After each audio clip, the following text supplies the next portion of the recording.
తుఫాన్లో వచ్చినప్పుడు శిష్యులతో పాటు యేసయ్య నావలో ఉన్నాడా లేదా? పడుకొని ఉన్నాడు. కానీ శిష్యులు గమనించుకున్నారా? మొట్టమొదటి ఎవరిని చూశారు? తుఫాన్ని చూశారా? మనం కూడా అంతే. మన శ్రమలు వచ్చినప్పుడు మన శ్రమలో యేసయ్య మనతో పాటు తోడుగా ఉన్నాడు అన్న సంగతి మనం మర్చిపోతూ ఉంటాం. మార్తా మరియలు ఏడుస్తున్నప్పుడు వాళ్ళతో పాటు ఏడ్చింది ఎవరు?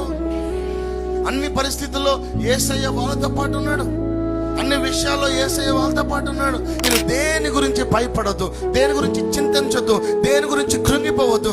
ఏది కూడా మిమ్మల్ని నలగదీసి చెదరగొట్టే పరిస్థితి దేనికి లేదు. ఒకవేళ మీరు చెదిరిపోతే ఆ చెదిరిపోయిన పరిస్థితుల్లో మీకు యేసయ్య తోడుగా ఉంటాడు. మీరు అలలతో కొట్టబడుతుంటే అలల మధ్యలో యేసయ్య మీకు తోడుగా ఉంటారు. మీరు తుఫాను మధ్యలో ఉండిపోతే తుఫాన్ల దేవుడు మీకు తోడుగా ఉంటారు. మీరు ఇరుకులో కరువులో ఉంటే ఆ కరువులో మీకు తోడుగా ఉంటాడు. ఏ మనిషి మీ అక్కడికి రాకపోవచ్చు, కానీ నేను నమ్మిన నా దేవుడు, నేను నమ్మకం ఉంచిన నా దేవుడు, నేను నిరీక్షించిన నా దేవుడు నా కరువులో, నా ఇరుకులో, నా అవమానంలో, నా నిందల్లో, నా ఎడారిలో, నా తుఫాన్లో ఆయన సన్నిధి శీఘ్రంగా నిశ్చయంగా నాకు తోడు